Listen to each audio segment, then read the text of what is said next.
Well, hello, Edith. What's the matter? Something wrong? I found these letters in Dick's safe. Read them.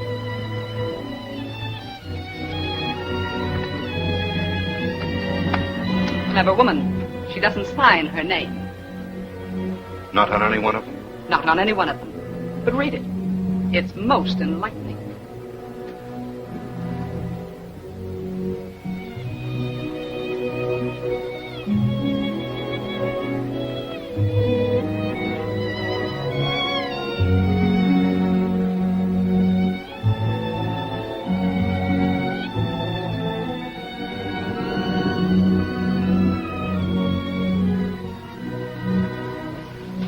Charming, isn't it? All the seasons of the year poetically recorded. Winter. My fire. My house. Spring. Spring comes to the love nest. The tree outside the living room window is budding, and I win the bet. The blossoms are yellow. Isn't it beautiful?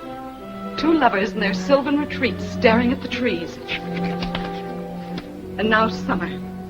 That same summer when I was working so hard for him, scheming, planning, doing everything in my power to help him. And he was having a cheap back street affair. Probably there's some other explanation. And her counting the hours until she saw him again, thanking him for the house he bought her with my money? He didn't buy the house. Oh. So you do know about it. I thought you would.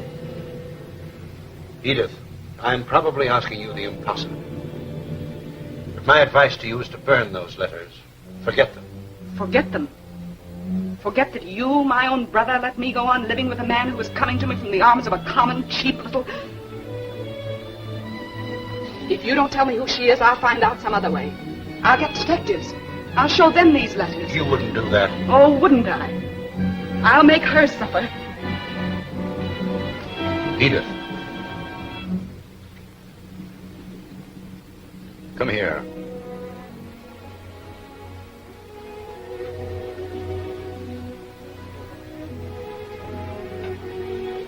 Sit down.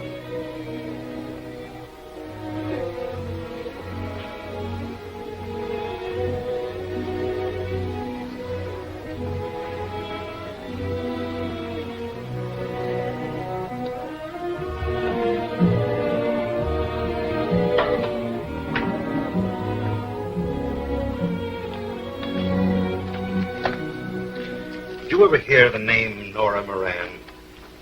Nora Moran? This may refresh your memory.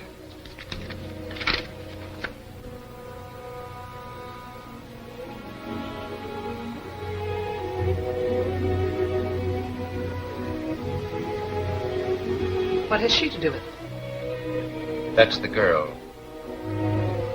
This woman and Dick? I don't believe it. It's true, nevertheless. You said you wanted her to suffer.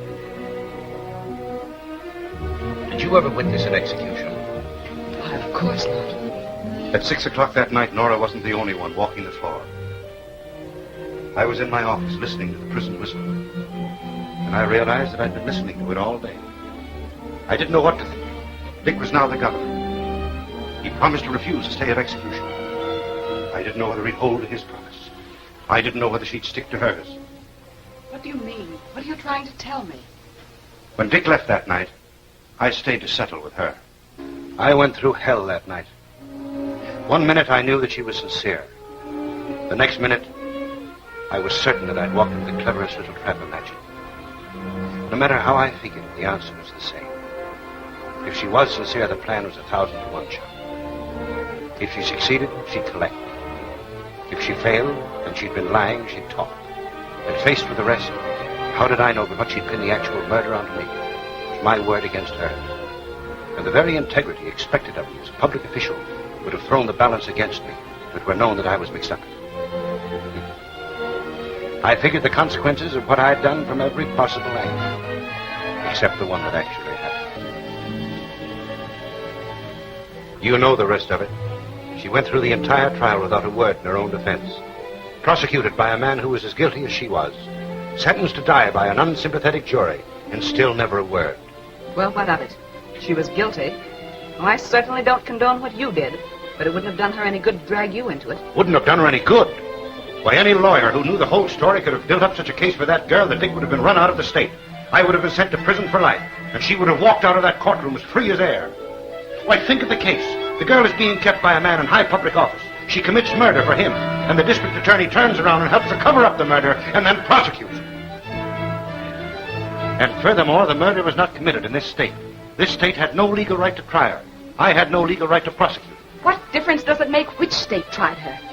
She committed murder. And as for her saying nothing in the courtroom, it's perfectly obvious she did that expecting Dick to get her off.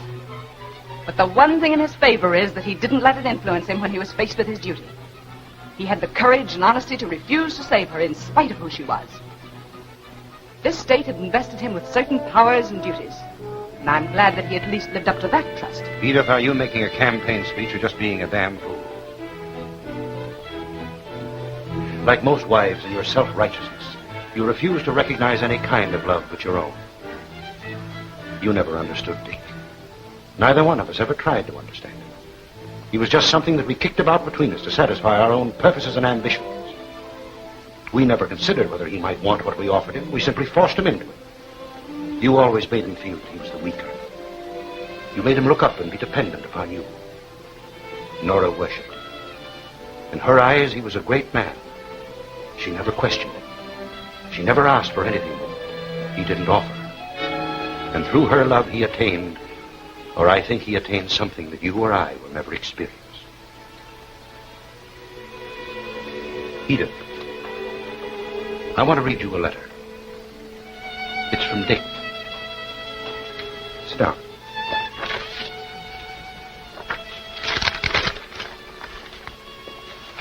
It starts simply, John, I'm going away with Nora. Away?